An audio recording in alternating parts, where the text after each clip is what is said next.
18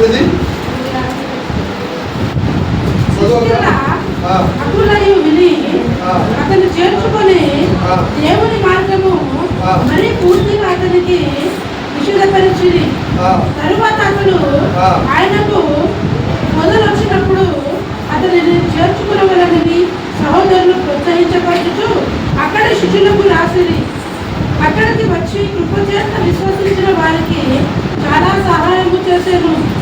యేసుక్రీస్తు అనే లేఖనము ద్వారా అతను దృష్టాంతపరిచి యూదుల వాదమును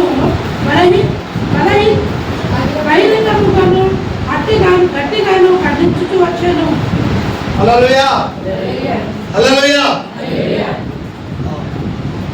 ఈరోజు బైబిల్లో ఉన్నటువంటి పౌలు గారికి పరిచర్యలో ఎక్కువగా సహాయం చేసినటువంటి భార్య భర్తలు ఉన్నారు. పేరేంటిది? అకుల ప్రిస్కుల గురించి ఈరోజు వాక్యంలో మనము నేర్చుకుందాం. బైబిల్లో యాక్చువల్గా పురుషుల గురించి ఎక్కువగా రాబడి ఉంది, కానీ బైబిల్ అంతటిలో ఎక్కువ పేరు, ముందు పేరు ఎక్కువ సార్లు, 4 సార్లు ఎక్కువ సార్లు వస్తుంది. ఈ ప్రిస్కిలకి దేవుడు ఆమె పేరు ముందుగా రాయించాడు. యాక్చువల్గా ప్రతి పేరు భర్తకు ముందు రాస్తారు కదా, భర్త పేరు ముందుగా తీసుకుంటారు. కానీ ఈమె చేసిన పరిచర్య, ఈమె చేసిన సహాయము, ఈమె చేసిన ప్రార్థన, ఈమె చేసిన ప్రతిదాన్ని బట్టి పరిశుద్ధాత్మ దేవుడు ఈమె పేరునే ముందు రాయించాడు. తన భర్త పేరు 1-2 సార్లు ప్రస్తావిస్తే ఈమె పేరు ఎక్కువ సార్లు 4 సార్లు ప్రస్తావిస్తాడు. ఎక్కువ సార్లు ఆమె పేరే ముందుంటుంది. అలా ఎందుకు ఉండదంటే ఆమె చేసిన ప్రార్థన, ఆమె చేసిన సహాయము, ఆమె చేసిన పరిచర్య, ఆమె చేసిన ప్రార్థన. కాబట్టి ఎవరైనా దేవుని నమ్ముకున్న భార్య భర్తలు ఉంటే వాళ్ళు దేవుని సంఘంలో, దేవుని సేవలో నమ్మకమైన పరిచర్య చేసేవారు, కుటుంబంతో వచ్చి పరిచర్య చేసేవారు, కుటుంబంతో వచ్చి సహాయం చేసేవారు కావాలి. చాలా రెఫరెన్స్ ఇస్తాను నేను, చూడండి. ఒకసారి 18:2 చదవము.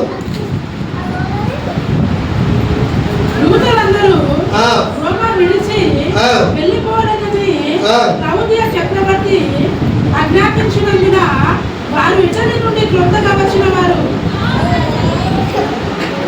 వృత్తికి నేరాలు కట్టువారు. 18వ అధ్యాయము 1వ వచనం చదువు.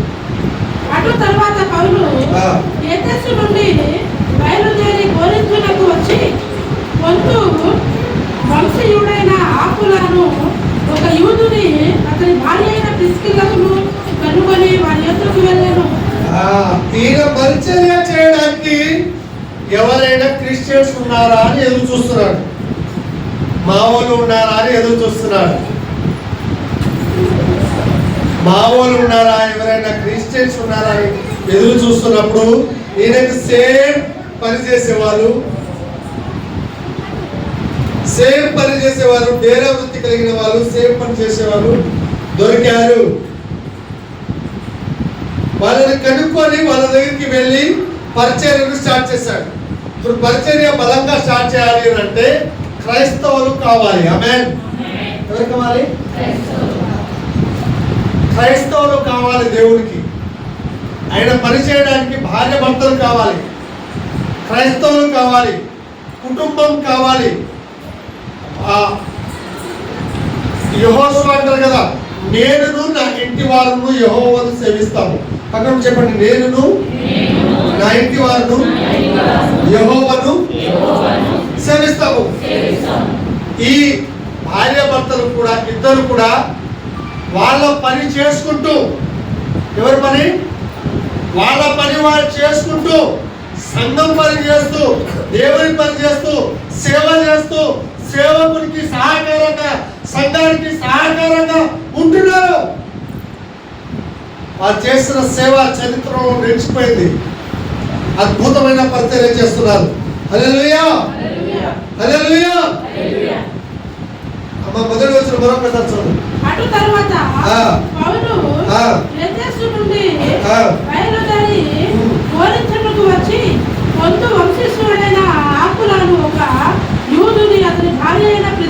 సేవకును కనుగొని వారి యొద్దకు వెళ్ళెను.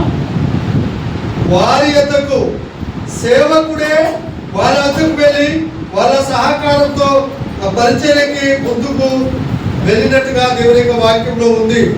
యూదులందరూ రోమా విడిచి వెళ్ళిపోవని క్లౌదియా చక్రవర్తి ఆజ్ఞాపించినందున వారు ఇటలీ నుండి కొత్తగా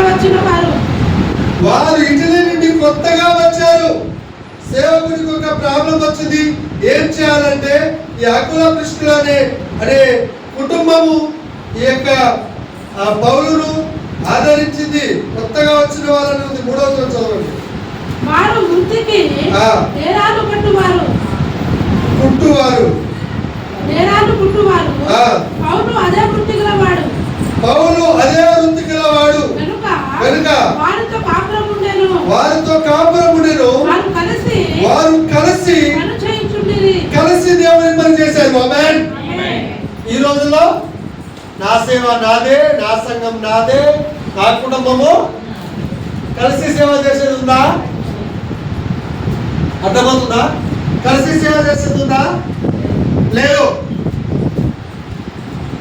వీళ్ళు కలిసి సేవకుడితో కలిసి సేవ చేశారు. ఆమేన్. చెప్పండి పక్కన, సేవకుడితో కలిసి, సంఘంతో కలిసి పరిచర్య చేయాలి. సేవకుడితో కలిసి, సంఘముతో కలిసి పరిచర్య చేయాలి.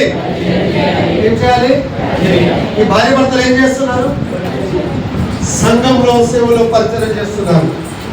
అరే అది చాలమ్మా. అపొస్తలుల కార్యము 18వ అధ్యాయము 18-19 చదవండి. పౌలు ఇంకను బహుదినములక్కడ ఉండిన తర్వాత సహోదరుల యొద్ద సెలవు పుచ్చుకొని తనకు మొక్కుబడి ఉన్నందున కేంద్రయలో తన వెంట్రుకలు కత్తిరించుకొని ఓడ ఎక్కి సిరియకు బయలుదేరాను. ప్రిస్కిల్ల అకుల అను వారు అతనితో కూడా వెళ్ళిరి. వారు ఎఫెసుకు వచ్చినప్పుడు అతడు ఆ వారి అక్కడ విడిచిపెట్టి తాను మాత్రము సమాజ మందిరంలో ప్రవేశించి యూదులతో తర్కించుచుండెను. అకుల ప్రిస్కిల్ల ఇద్దరు కూడా సేవకుడితో వెళ్ళి పరిచర్య చేస్తున్నారు. హల్లెలూయా, హల్లెలూయా.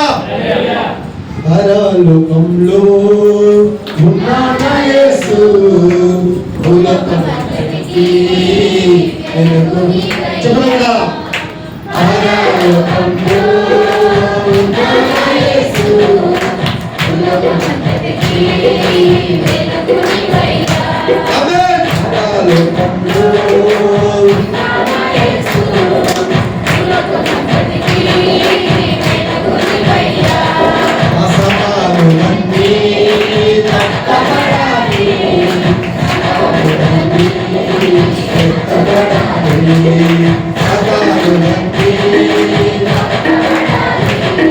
అసమానులన్నీ ఎత్తబడాలి. పరలోకంలో భూలోకమంతటికి వెలుగుని వైరా.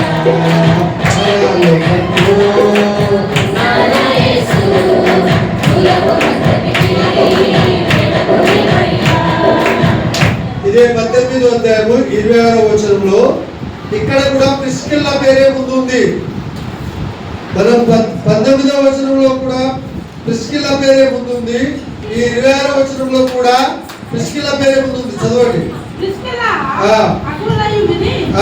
అతన్ని చేర్చుకొని దేవుని మార్గము దేవుని మార్గము తెలియని వాళ్ళకు తెలియపరచాలి. ఆమేన్.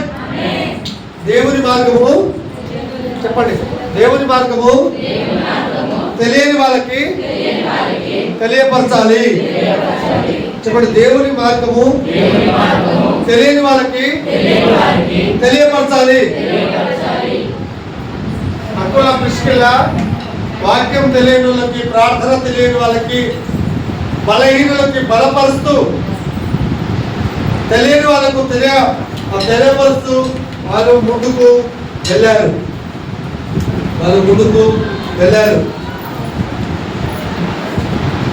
27వ వచనం చదువు. తర్వాత అతడు ఆకయకు పోదలొచ్చినప్పుడు అతని చేర్చుకునవలనని సహోదరులు ప్రోత్సహించు అక్కడి శిష్యులకు రాసింది.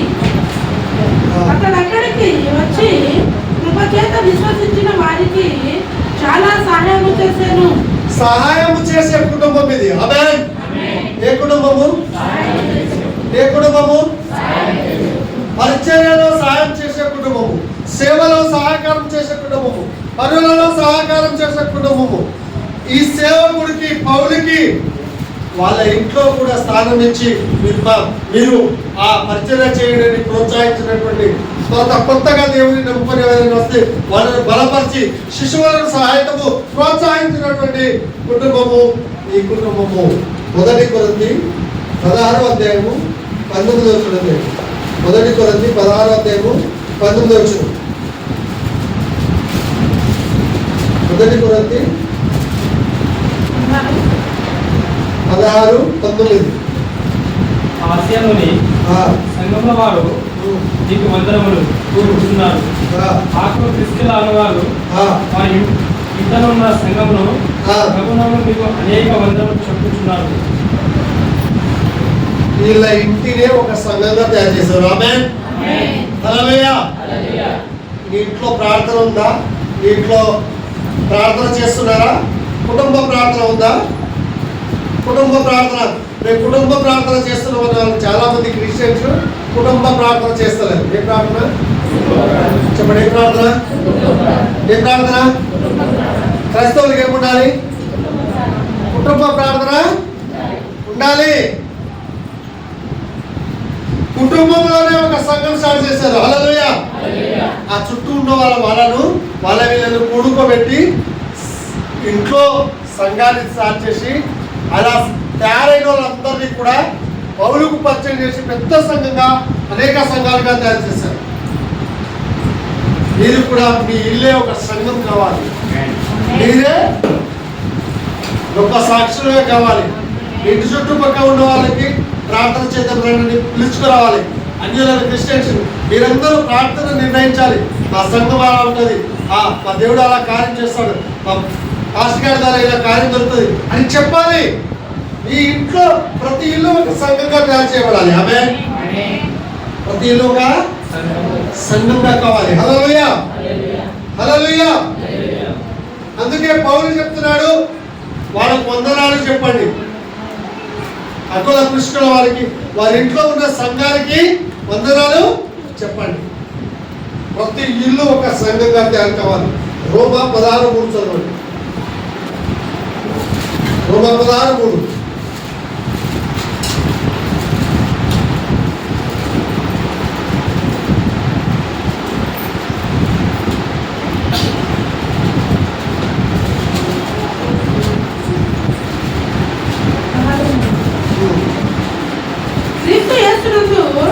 నా జత పని వారైన ప్రిస్కిల్లకును అకులకునున్న వందనములు చెప్పుడి. వారు నా ప్రాణము కొరకు తమ ప్రాణములను ఇచ్చుటకైనను దేవుని కొరకు, సంఘం కొరకు, సేవకుని కొరకు డబ్బులు ఇవ్వడం కాదు. మనం చర్చికి రావడమే పెద్ద అనుకుంటాం. చర్చికి రావడమే కాదు, పరిచయం చేయడమే కాదు, సహాయం చేయడమే కాదు, అవసరమైతే ప్రాణాలు ఇవ్వడానికైనా వాళ్ళు తెగించారు. గట్టిగా చెప్పగలుగుతారా? ప్రాణాలు ఇచ్చే విశ్వాసం ఉన్నారు. ఈరోజు రామన్న, గుగ్గులంత రామన్న ఆయన పేరు, మా ఊరే. ఆయనకు ఆ ప్రాబ్లం ఉంది నాకు తెలియదు. నేను హైదరాబాద్లో ఉంటున్నా. వాళ్ళ ఇంట్లో ప్రార్థన చేయడానికి వెళ్ళాను. ప్రార్థన చేయడానికి వెళ్తే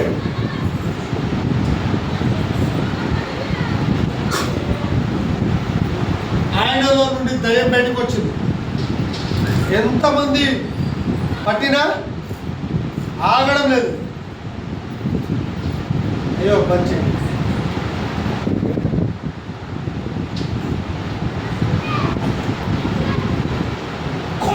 అయిపోయింది గారి. రైట్.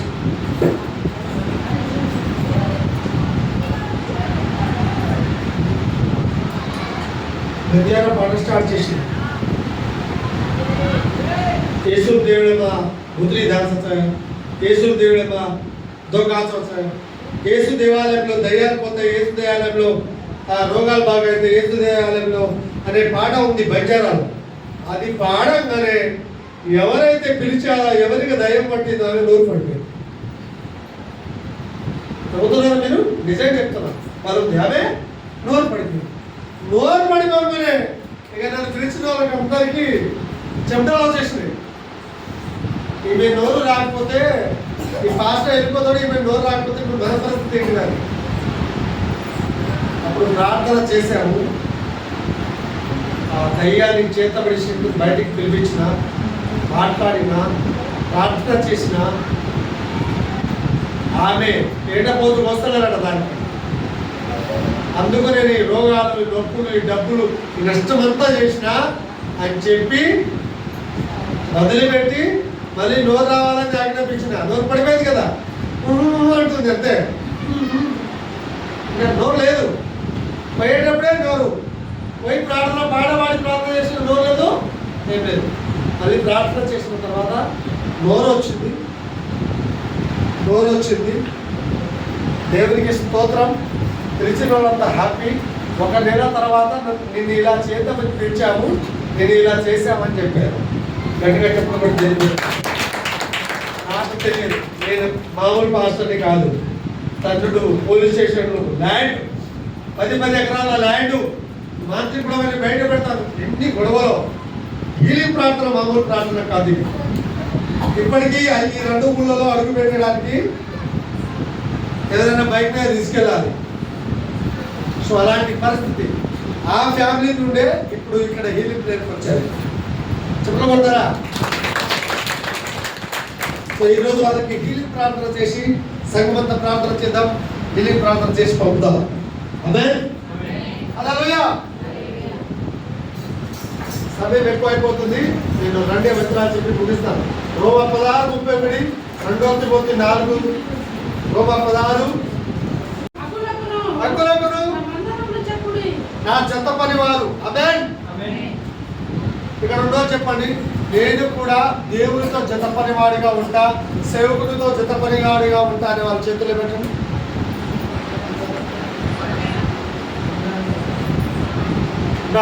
జత పనివాడుగా చేతులు ఏమంటారు? అందరూ రామంటేనే రారు. చేతులు ఏమంటే ఏమో ఎలక్షన్లో నాకే ఓటేస్తామని నీకు వేస్తానంటే చేతులు ఏమెడతారు కానీ మళ్ళీ పక్కన పడదు కదా. ఆమె జత పనివారుగా పనిచేసింది సంఘంలో. మీరందరూ దేవునికి జత పనివారుగా, సంఘానికి జత పనివారుగా పనిచేయాలి. ఆమేన్. ఇది మన సంఘం. చెప్పండి అందరు, ఇది నా సంఘం అని చెప్పండి. ఎవరి సంఘం ఇది? నీ సంఘం అయితే నువ్వు ఇలా ఉండొద్దు. నీ సంఘం అయితే నువ్వు ఇలా ఉండొద్దు. ఒక్క వారం కూడా మిస్ కాకుండా రావాలా. నీ సంఘాన్ని నువ్వు బాగు చేసుకోవాలా. నీ సంఘాన్ని నువ్వు సరి చేసుకోవాలా. 2 తిమోతి 4:9 ఆఖరి వచ్చిన ముగించారు. 2 తిమోతి 4:9.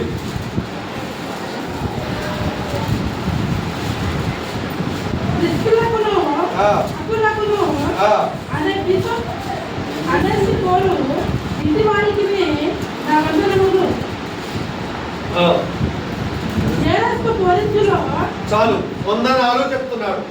సేవకుడు వందనాలు చెప్తున్నాడు. ఆమేన్. ఆమేన్. మరి మా ఫ్యామిలీ వారికి వందనాలు, రమేష్ వాళ్ళ ఫ్యామిలీకి వందనాలు, ఆర్కే నగర్ ఫ్యామిలీ, అశోక్ అన్న ఫ్యామిలీకి వందనాలు, సీరన్న ఫ్యామిలీకి, ముజరాబాబు అన్న ఫ్యామిలీకి వందనాలు, అలవాలకు వందనాలు.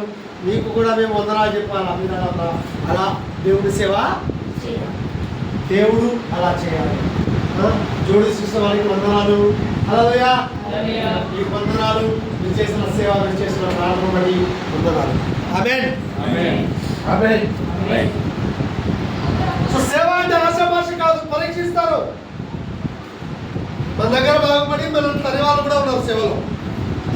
ఇక్కడ బాగుపడి నన్ను కొట్టడానికి, చంపడానికి అన్ని అన్ని అన్ని చేశారు. అన్ని తట్టుకునే ఇక్కడ నిలబడ్డా. కాబట్టి నాకు అన్న గుర్తుకొస్తున్నాడు, వాక్యం ముగిస్తాను. చాలా వాక్యం ఉంది కానీ కలుగుస్తున్నాం, ప్రారంభం చేద్దాం. నీ కుటుంబంలో భారంతో ప్రార్థన చేయాలి, కష్టపడి పని చేయాలి. అప్పులు అనే భారం నుండి దూరం చేయి, కష్టపడి పని చేయాలి. ప్రభువా నేను ఒక్కోలా తెలుసుకోవాలి. నేను కూడా ఈ సంఘం ఈ నాది, ఈ సేవకుడు నా సేవకుడు, ఈ సంఘం నా సంఘం. ప్రభువా నేను కూడా ఒక్కోలా తెలుసుకోవాలి. సేవకునికి, సంఘానికి ఆర్థికంగా సేవా విషయంలో అన్ని రకాలుగా సహాయం చేస్తారు ఆయన. కృపాదయ చేయండి. అకుల పుష్కులను వాడుకున్నట్టు నన్ను కూడా వాడుకొని 91వ కీర్తనలో రోగముల నుండి, భయముల నుండి, తెగుల నుండి, తెగులని గుడారం రాదని అవుతుంది, వాటన్నింటిలో నుండి తప్పించి బలపరిచి కార్యం చేయమని యేసు నామములో నేను కూడా ఇది నా సంఘం ప్రతి వారం వచ్చి ఉపవాసం ఉండి ప్రార్థన చేసి అన్నిటిలో పరిచయం చేసి ముందుకు సాగుతాను. అలాంటి జ్ఞానం, అలాంటి ఆశీర్వాదం నా కుటుంబం, నా పనిని అక్కుల దృష్టిలో వాళ్ళ పని వాళ్ళు చేసుకుంటూ నీ పని కూడా చేశారు, సంఘం పని కూడా చేశారు. ఇక్కడ ఉన్న ప్రతి బిడ్డ వారి పని వాళ్ళు చేసుకుంటూ నీ పని చేయాలి, వాళ్ళ పని చేయాలి, సంఘం పని చేయాలి, గొప్పగా ఆశీర్వదించబడాలి. అలాంటి కృప వాళ్ళకు బిడ్డకు దయచేయాలి. యేసు నామములో అడిగి వేడుకుంటున్నాను తండ్రి. ఆమేన్. ఆమేన్. ఆమేన్.